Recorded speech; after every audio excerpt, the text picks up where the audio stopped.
The Olympus OM-D E-M5 III is better than both the E-M5 Mark II and the E-M10 Mark IV in almost all aspects, with a few exceptions and some differences that are subjective depending on how the camera is used.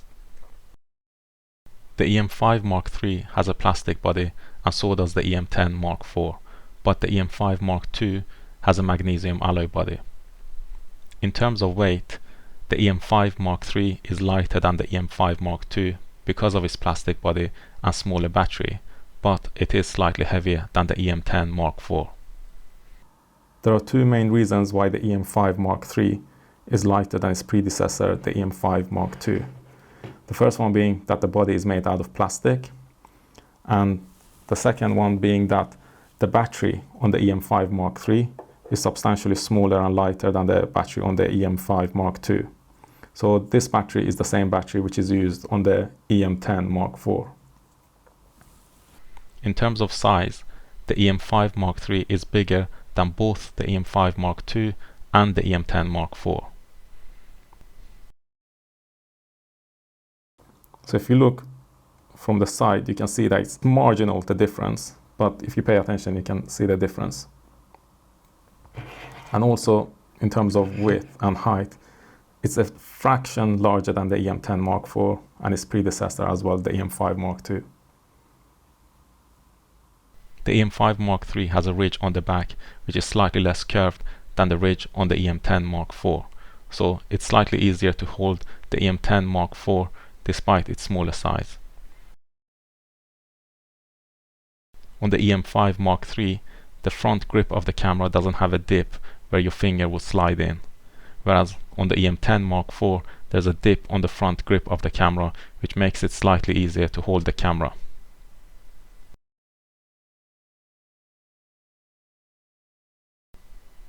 In terms of buttons, the E-M5 Mark III has smaller buttons. If you look at the buttons on the E-M5 Mark III and compare that with the buttons on the E-M10 Mark IV, you can see that the buttons on the E-M10 Mark IV are slightly bigger than the buttons on the E-M5 Mark III. The difference is very small, but if you pay attention, you can see it. The buttons on the E-M10 Mark IV are bigger and easier to press, whether that's intentional or unintentional pressing. Also, the arrow buttons on the E-M5 Mark III don't have any labels on them, so you can customize it and choose what you want those arrow buttons to do. Whereas on the E-M10 Mark IV, the buttons have specific functions and the labels are actually written on the buttons themselves. So it's easier to remember which button does what when you're using the E-M10 Mark IV, because for example here it says ISO, so you know that button is ISO. Whereas on the E-M5 Mark III, you would need to assign these buttons to specific functions or have them as default and remember what those default functions are. Also, the buttons on the E-M5 Mark III are nicer to touch. So if you look closely on the arrow buttons here, let me see if I can. The arrow buttons here have some texture, so when you're pressing it, it's nicer. And when you compare that to the E-M10 Mark IV, the arrow buttons, instead of texture, they have a protrusion as a single sharp protrusion. So it's slightly less pleasant to press the arrow buttons on the E-M10 Mark IV. If you look at on the top of the camera, again, this is really difficult to see here in this video, but the record button and the magnify button are larger and they protrude more. So let me see if I can show this. I'm not sure whether you can see this in the video or not, but if you look, you should be able to tell that the buttons there are protruding more, whereas here you can barely see them. The record button and the magnify button are less protruding on the E-M5 Mark III than they are on the E-M10 Mark IV. Let me see if I can show these side by side to see if you can see the level of protrusion. So if you pay close attention, you can see this button here and this button here protrude more than this button here and this button there. So the buttons on the E-M5 Mark III are smaller and protrude less. That might have something to do with the weather sealing. Now, in terms of dials, the dial on the E-M5 Mark III make more noise. So if you twist them, they make this clicking noise. You have a similar thing with the E-M10 Mark IV, but the sound isn't as clicky. And also, if you move these dials on the E-M10 Mark IV slowly, you can get away with not actually making any sound that would be recorded in the video.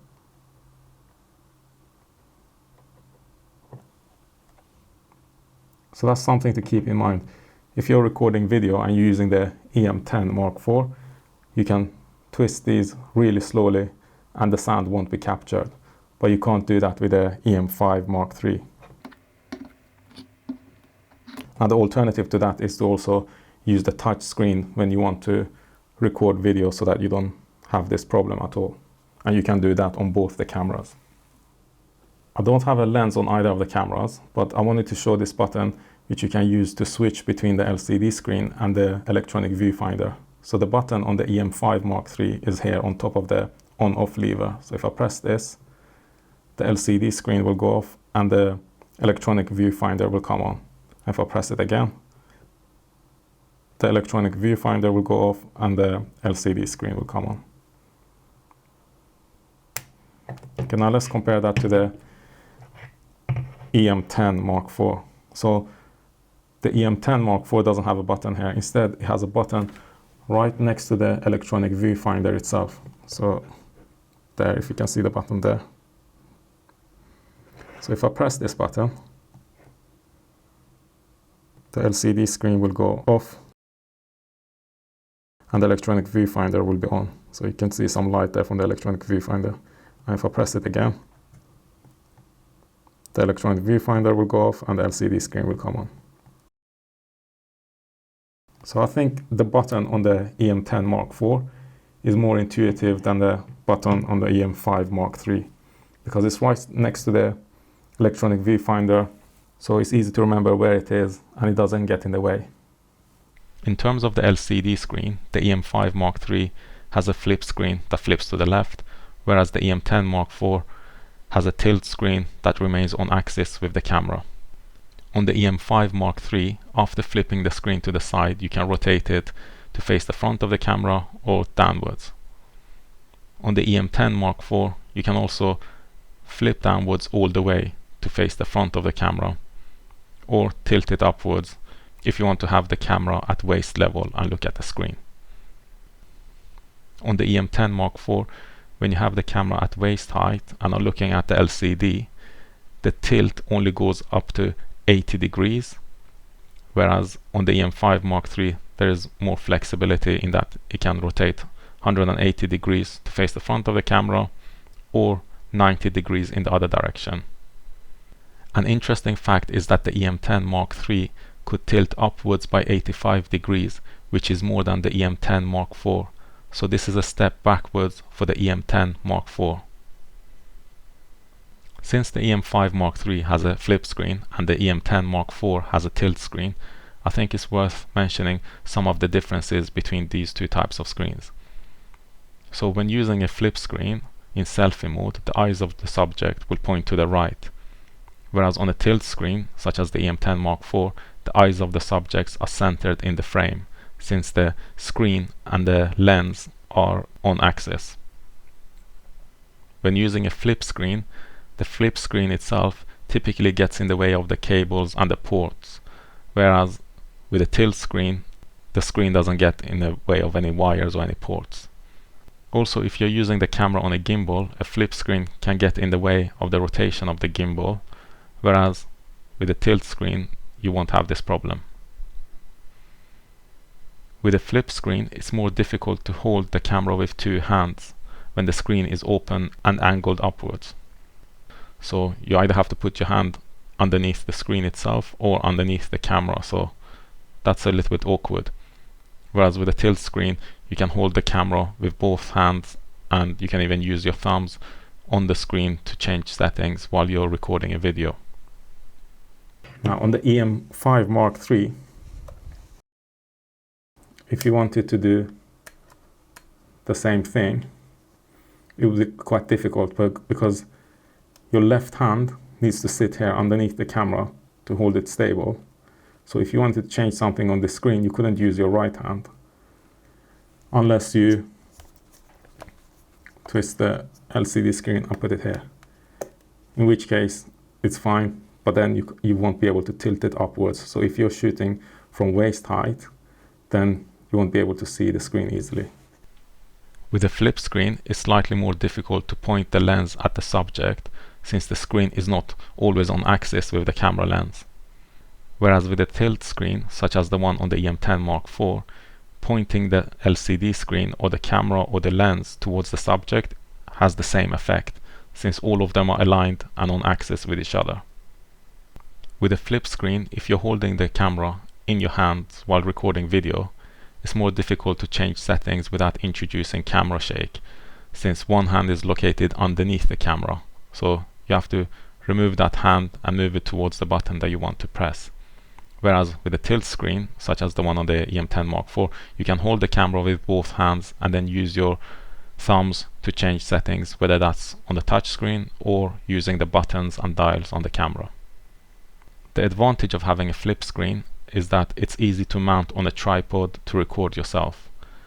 Whereas if you have a tilt screen, such as the one on the E-M10 IV, it's awkward to mount it on a tripod, so there's workarounds. You can either mount the camera from top or move the camera out to the side of the tripod so that the screen is not blocked with the tripod itself. The E-M5 III doesn't have a built-in flash, but it comes with an external flash when you purchase the camera.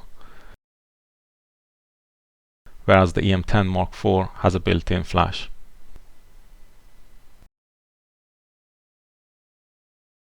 The E-M5 III doesn't have a headphone jack, and neither does the E-M5 II or the E-M10 IV. But for the E-M5 II, you could purchase an external grip that had a headphone jack. So if you had the E-M5 II, you could just purchase the external grip and then you would be able to have a headphone jack through that. The E-M5 III doesn't have an option to run indefinitely with an external power source, and neither does the E-M10 IV. Whereas the E-M5 II has a compatible grip that can power the camera with AC adapter indefinitely. So it's possible to use this camera for a very long time-lapse photography or as a webcam. So this is one of the areas where the E-M5 II is superior to the E-M5 III in terms of the grips that you could purchase for it. In terms of using the camera as a webcam, the E-M5 III doesn't work with the Olympus webcam software, and neither does the E-M10 IV. But the E-M5 II works with the Olympus webcam software. So if you want to use your camera as a webcam, then the E-M5 II is superior to both the E-M5 III and the E-M10 IV. In terms of battery, the E-M5 III and the E-M10 IV have the same battery, but the battery drains a lot quicker on the E-M5 III than on the E-M10 IV. The battery on the E-M5 II is incompatible with the E-M5 III and the E-M10 IV, but it is a bigger battery. In terms of the battery grip, the E-M5 III and the E-M10 IV don't have any compatible battery grips to extend their lifetime, whereas the E-M5 II has a compatible battery grip that provides an additional battery to extend its battery life. Also, it's worth mentioning that the E-M5 II has a compatible Arca Swiss grip, which was available for Olympus and worked for both landscape and portrait mounting on tripods.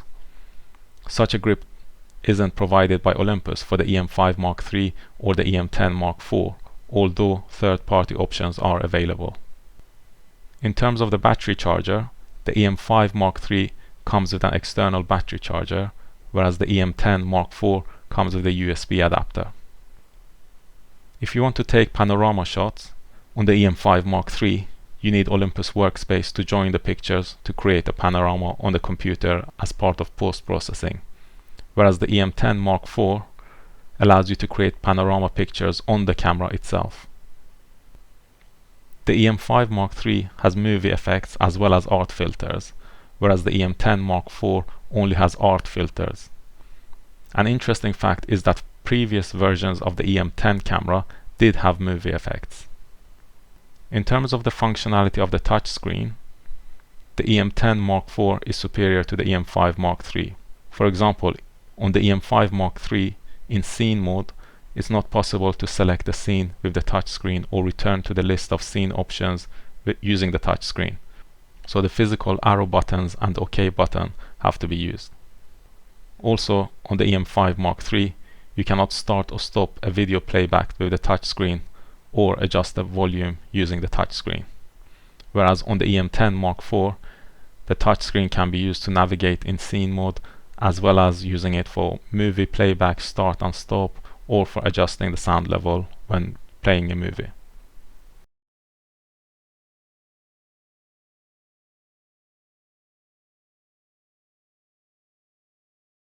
In terms of ISO, the E-M5 Mark III has an ISO range between 64 and 25,600, whereas the E-M10 Mark IV and E-M5 Mark II have a range of ISO 100 up to 25,600. So it says low, but that's the equivalent to 100. It's just something to be aware of, that the low has different meaning on the different cameras. On the E-M5 Mark III, it means 64, whereas on the E-M10 Mark IV and E-M5 Mark II, it means 100. These cameras have a feature whereby you can set the upper limit ISO that the camera should use when auto ISO is being used. The highest value on the E-M5 Mark III is 6400, whereas on the E-M5 Mark II and E-M10 Mark IV, the maximum upper limit is 25,600. This is a strange limitation, and I cannot think of a good reason why there is such a limit on the E-M5 Mark III, but not on its predecessor or the cheaper E-M10 Mark IV version. So the customizable ISO upper limit for E-M5 Mark III is 6400, and on the E-M10 Mark IV and on the E-M5 Mark II is 25,600. The backup function for camera settings is not available on the E-M5 Mark III, but is available on the E-M5 Mark II via Olympus Workspace. Live view shooting on the computer is not available on the E-M5 Mark III, but is available on the E-M5 Mark II via Olympus Workspace. Underwater housing case is not available for the E-M5 Mark III, but one exists for its predecessor, the E-M5 Mark II. Since I've mentioned all the minor flaws and features where the E-M5 Mark III is not conclusively better than the other two cameras, I will go through some of the main benefits of this camera in comparison to the other two cameras to make it clear why the E-M5 Mark III is still far superior to the other two cameras. In terms of configuring the maximum frames per second when using sequential high speed or low speed shooting mode, this is possible with the E-M5 Mark III, but on the E-M10 Mark IV this is not possible, which is interesting because previous versions of the E-M10 camera did have this feature. In terms of image stabilization, the E-M5 Mark III has better image stabilization, and the image stabilization can be isolated to either vertical or horizontal orientation, whereas on the E-M10 Mark IV you cannot isolate the stabilization for vertical or horizontal directions. In terms of video functionality, all video related features on the E-M5 Mark III are superior to both the E-M10 Mark IV and the E-M5 Mark II. It has a clean HDMI output signal at 422 8-bit, and in particular the high-speed video option is 1080p with customization for the slow motion encoding frame rate, whereas the high-speed video on the E-M10 Mark IV is 720p and the quality is really bad. I think the camera is doing line skipping, which results in a really smudged video footage. So the E-M10 Mark IV is worse when it comes to high-speed mode, worse autofocus, and the menus are scattered. There's no microphone port, and pretty much all the other functions are inferior to the E-M5 Mark III. So some of the advantages of the E-M5 Mark III is that it has a custom mode dial, it has a mode dial lock button, it has high resolution mode, it has pro capture, it has more buttons, more customization, better menu system, it has phase detect autofocus. So in most cases, the E-M5 Mark III is superior to both the E-M10 Mark IV and the E-M5 Mark II. You can pause this video to look through all the different comparisons of the three cameras to see which one is better suited for your requirements. But I will also include the list of features where the older and cheaper cameras are actually better than the E-M5 Mark III. So you can pause the video and go through those to see which one meets your requirements.